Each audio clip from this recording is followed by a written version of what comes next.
Capítulo 16. Llegó Pablo a Derbe y después a Listra, donde se encontró con un discípulo llamado Timoteo, hijo de una mujer judía creyente, pero de padre griego. Los hermanos en Listra y en Iconio hablaban bien de Timoteo, así que Pablo decidió llevárselo. Por causa de los judíos que vivían en aquella región, los circuncidó, pues todos sabían que su padre era griego. Al pasar por las ciudades entregaban los acuerdos tomados por los apóstoles y los ancianos de Jerusalén, para que los pusieran en práctica, y así las iglesias se fortalecían en la fe y crecían en número día tras día. Atravesaron la región de Frigia y Galacia, ya que el Espíritu Santo les había impedido que predicaran la palabra en la provincia de Asia. Cuando llegaron cerca de Misia, intentaron pasar a Bitinia, pero el Espíritu de Jesús no se lo permitió. Entonces, pasando de largo por Misia, bajaron a Troas. Durante la noche Pablo tuvo una visión en la que un hombre de Macedonia, puesto de pie, le rogaba: «Pasa a Macedonia y ayúdanos».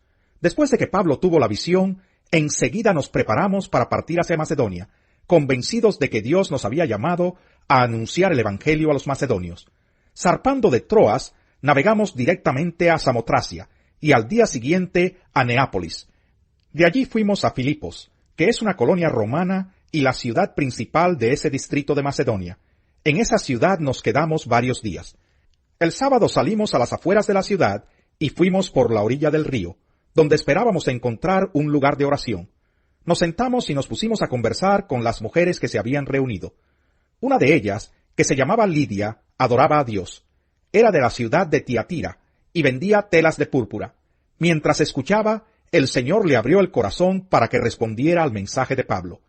Cuando fue bautizada con su familia, nos hizo la siguiente invitación: «Si ustedes me consideran creyente en el Señor, vengan a hospedarse en mi casa», y nos persuadió.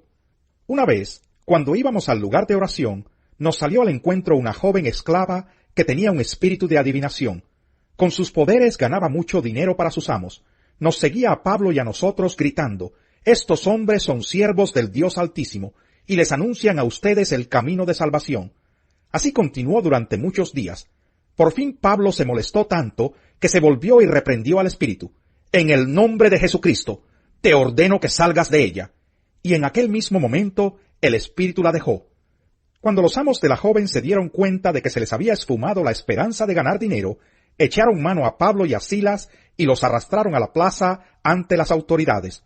Los presentaron ante los magistrados y dijeron: «Estos hombres son judíos y están alborotando a nuestra ciudad, enseñando costumbres que a los romanos se nos prohíbe admitir o practicar». Entonces la multitud se amotinó contra Pablo y Silas, y los magistrados mandaron que les arrancaran la ropa y los azotaran. Después de darles muchos golpes, los echaron en la cárcel y ordenaron al carcelero que los custodiara con la mayor seguridad. Al recibir tal orden, éste los metió en el calabozo interior y les sujetó los pies en el cepo. A eso de la medianoche, Pablo y Silas se pusieron a orar y a cantar himnos a Dios, y los otros presos los escuchaban. De repente se produjo un terremoto tan fuerte que la cárcel se estremeció hasta sus cimientos. Al instante se abrieron todas las puertas, y a los presos se les soltaron las cadenas. El carcelero despertó, y al ver las puertas de la cárcel de par en par, sacó la espada y estuvo a punto de matarse, porque pensaba que los presos se habían escapado. Pero Pablo le gritó: «No te hagas ningún daño, todos estamos aquí». El carcelero pidió luz, entró precipitadamente y se echó temblando a los pies de Pablo y de Silas. Luego los sacó y les preguntó: «Señores, ¿qué tengo que hacer para ser salvo?». «Cree en el Señor Jesús, así tú y tu familia serán salvos», le contestaron. Luego les expusieron la palabra de Dios a él y a todos los demás que estaban en su casa. A esas horas de la noche, el carcelero se los llevó y les lavó las heridas. Enseguida fueron bautizados él y toda su familia. El carcelero los llevó a su casa, les sirvió comida y se alegró mucho junto con toda su familia por haber creído en Dios.